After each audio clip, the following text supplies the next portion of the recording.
تو صلیب کے حوالے سے مزید یہ کہا جاتا ہے کہ اس کا جو آغاز ہے وہ فارسیوں نے کیا ہے۔ پرانا نام فارس اور قوم کا نام فارسی ہے، نیا نام اران ہے، اور یہ آریہ سے چلا ہے۔ تو اس کے بارے میں کہا جاتا ہے کہ صلیب کا جو آغاز ہے وہ فارسی لوگوں نے کیا ہے، اران کے لوگوں نے، موجودہ اران کے لوگوں نے، فارسی لوگوں نے کیا ہے۔ اور ان کا ذہن یہ تھا کہ جب کسی مجرم کا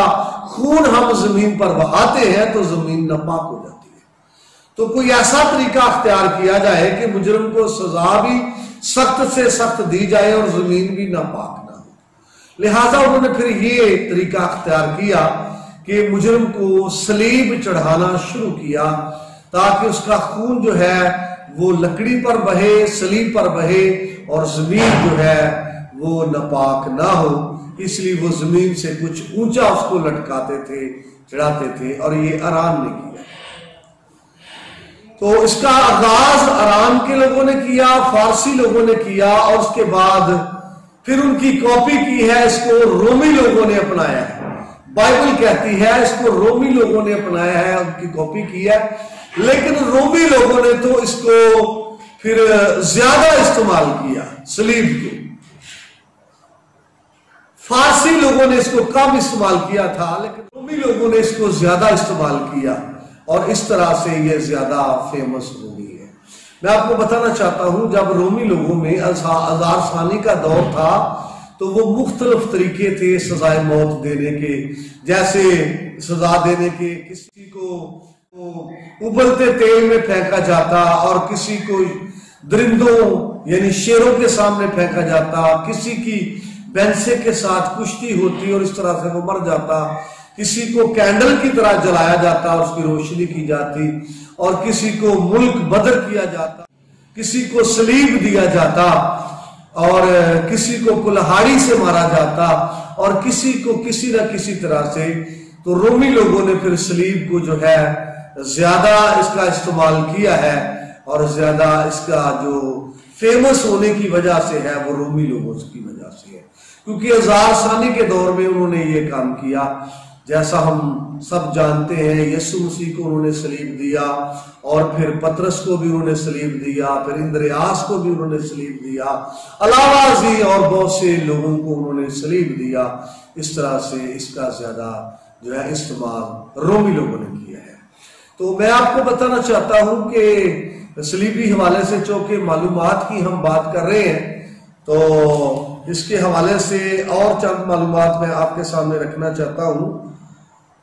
تو سب سے پہلی بات یہ ہے کہ ہاتھ سے صلیب بنانے کا جو آغاز ہے وہ جو تیسری صدی ہے اس دور میں ہوا، یعنی جیسے ایسے ہاتھ سے جب صلیب بنائی جاتی ہے یہ تیسری صدی میں اس کا آغاز ہوا ہے۔ ایک اور آپ کے سامنے رکھنا چاہتا ہوں بات یہ ہے کہ جو صلیب کا آغاز ہے، صلیب کا جو نشان لگایا جاتا ہے، استعمال کیا جاتا ہے، یہ 8ویں صدی میں شروع ہوا ہے، 786 عیسوی میں صلیب کا نشان جو ہے وہ لگایا جاتا ہے دروازے پر، بلڈنگوں پر، یا دائیں بائیں یا کسی جگہ پر۔ تو یہ 8ویں صدی میں یعنی 786 کافمی میں اس کا آغاز ہوا۔ کلیسیا کے آغاز میں آپ کو بتانا چاہتا ہوں کہ 4تھی صدی میں یہ کہا جاتا ہے کہ علماء بیٹھے تو ان کے سامنے 4 نشان تھے جن کو وہ کہتے تھے کہ ان میں سے کوئی نشان جو ہے وہ اس کو چننا ہے کرسچینٹی کے نشان کے لیے۔ تو ان میں ایک نشان تھا مچھلی کا، اور ایک نشان تھا صلیب کا، اور ایک نشان تھا چابی کا، اور ایک نشان تھا برے کا۔ تو کلیسیا کی تاریخ میں یہ 4 نشان تھے جو رکھے گئے اور پیش کیا گیا کہ ان 4 نشانوں میں سے آپ جو ہے وہ چن سکتے ہیں۔ تو مچھلی کے حوالے سے یہ کہا جاتا ہے کہ عبارت ہے کہ یسوع مسیح دنیا کا نجات دہندہ ہے،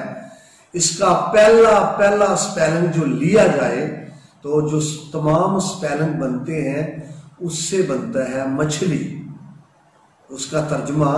مچھلی کیا جاتا ہے۔ تو اس لیے یہ مچھلی کا نشان، کرسچینٹی کا نشان وہ لینا چاہتے تھے،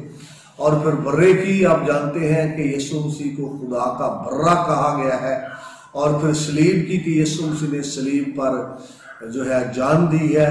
تو اسی طرح سے یہ نشان جو تھے رکھے گئے، اور پھر ان میں سے صلیب کا نشان جو ہے وہ چنا گیا، اس کا انتخاب ہوا کہ یہ کرسچینٹی کا نشان ہوگا۔ تو میرے بھائی، میرے عزیز، صلیب جو ہے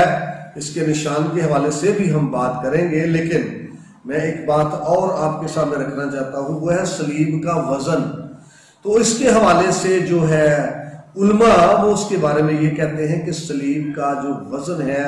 وہ 125 پاؤنڈ تھا۔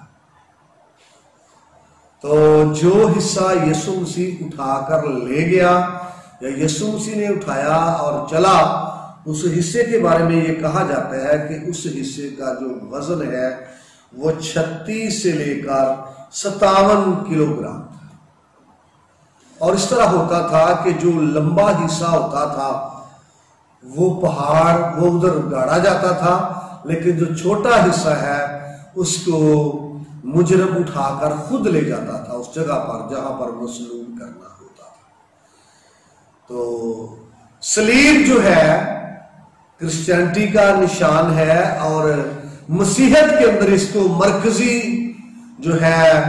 اہمیت حاصل ہے، اور آپ جہاں کہیں بھی جائیں آپ کو صلیب دکھائی دے تو آپ انڈرسٹینڈ کریں گے یہاں پر مسیحی لوگ رہتے ہیں۔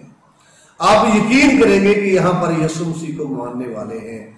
صلیب کی وجہ سے آپ یہ کہیں گے، کیونکہ صلیب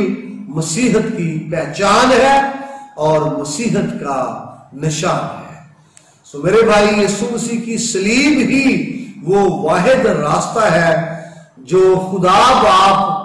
اور بنی آدم کی ملاقات کرانے کا باعث ہے۔ تو ہمیں یسوع مسیح کی صلیب پر نگاہ کرنا ہے، اپنی زندگی میں اس کو مرکزی مقام دینا ہے، اپنے گھرانے میں اس کو مرکزی حیثیت دینی ہے، تاکہ اس کی برکات جو ہے وہ ہم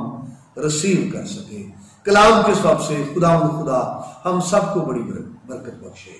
آمین۔